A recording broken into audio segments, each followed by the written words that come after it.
Think you can't build muscle in your 50s? That's just not true. And today, I'm going to share with you 5 powerful keys that I use to seriously add muscle in my 50s, and you can use them too. It's possible to add muscle in your 50s. In fact, studies show that with proper training, nutrition, and recovery, older adults can effectively add muscle. But you have to train smart, eat right, and recover like it matters, because it does. I'm 55 years old, and I'm a natural professional bodybuilder, and I've been through it. These 5 keys are the principles that I've used to build muscle and to build the best physique I've ever had in my 50s. Number 1, track your measurements. So the first thing I did was I noted my weight. I took some photos so I know what I looked like. I took measurements, different areas, waist, arms, things like that.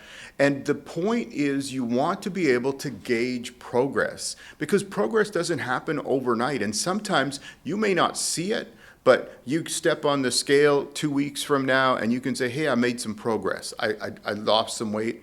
I've gained some weight like I wanted to. Or maybe you can get a body composition test and say, hey, my numbers are better. I've got more muscle now. I've lost some fat, whatever the case might be. But if you don't know where you're starting, you're not going to be able to gauge progress and tell where you're at in the process, and know where to make adjustments. Because the other thing about that is it's so I can adjust if something's not working for me, and so I make adjustments accordingly. So what about ongoing future measurements and things like that? You do need to decide what works for you. I have a coach, and so we have decided that I do a check-in with him weekly where I weigh in and he gets my weight and we do photos, and then we can adjust according to, hey, how did this week go? What happened with my weight? But maybe for you it's going to be once every 2 weeks or once every month or whatever that looks like, but just so that you can track progress. Because if you don't track it, you won't know. And like I said, sometimes it's a process, right? It takes time and the consistency, and so that will just help us with that, okay? So that's number 1. Number 2 is focus on compound movements. Now, what are the compound movements? We talk about this a lot on the channel, but those are the big movements, right? Deadlift, bench press, overhead press, rows, chins. Now, let me give one caveat to that. I don't do certain big compound movements because my body doesn't handle them as well at 55 as they used to do at 25, or maybe because I pounded on them so much before, they don't go so well with me now. So for example, I don't usually do squats, and when I do squats, I do them in a machine because it's better for my knees. Another example is I don't usually do bent rows. I do chest supported rows because it's better support for the rest of me. So you can figure out there are certain exercises that maybe aren't that great a fit for you. I don't usually do flat bench because of my shoulders, so I do it in a machine, or I do inclines in a Smith machine or a hammer strength.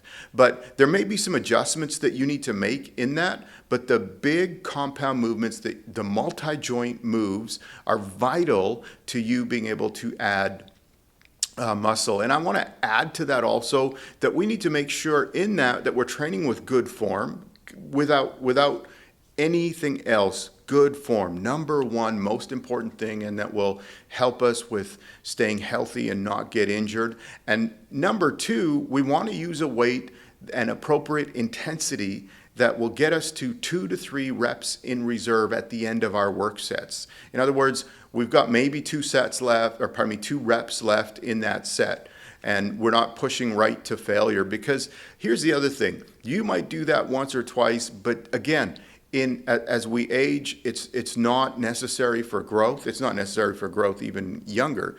We did a whole episode on that, but it's also about our joints and the heavy weights, okay?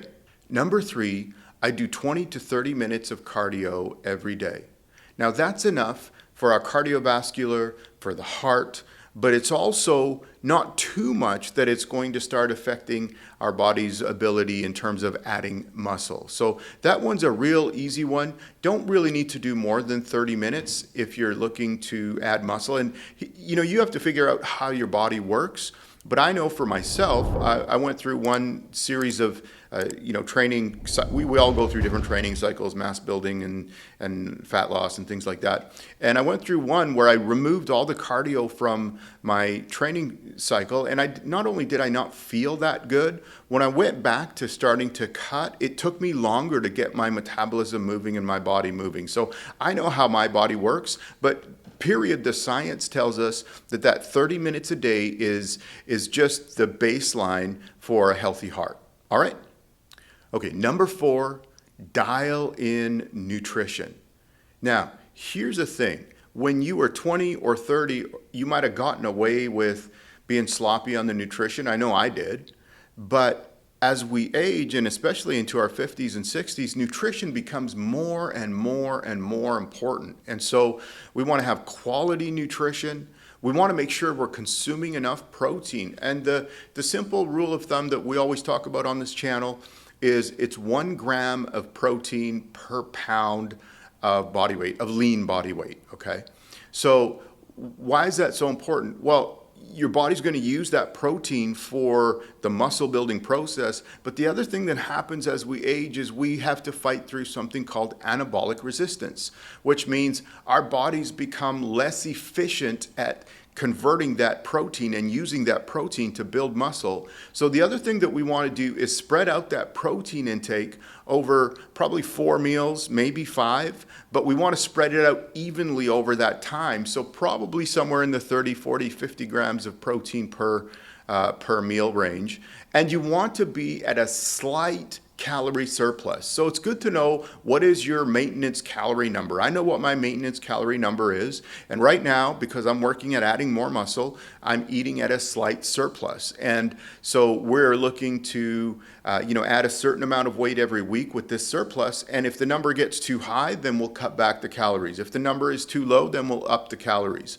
So you need to be at a slight calorie surplus, however, in order for your body to effectively add muscle. And again, as I said, that protein is so vital. And the rest of it, make sure whole foods as much as possible, quality fats. So, things like olive oil, avocado, just quality fats, and that will get you on your way. Number 5 is prioritize recovery. Now, this one is huge. The days of, cutting the sleep and being able to make it out the next day and still be, sharp and whatever else, those are gone. Maybe they never were, right?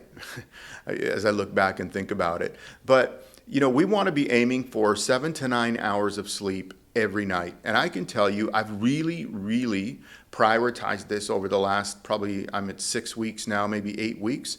And it is amazing the difference that I have noticed by making sure I'm getting that minimum 7 hours sleep a night instead of I used to be at 6. So what that's so important for is when we sleep is when our body heals. And when we have those deep sleeps, that's when growth hormone gets released in our systems and we start to, our body's healing and recovering and all of those things. Now, the other thing is making sure that you have enough rest days between workouts and between body parts. Here's a simple rule of thumb.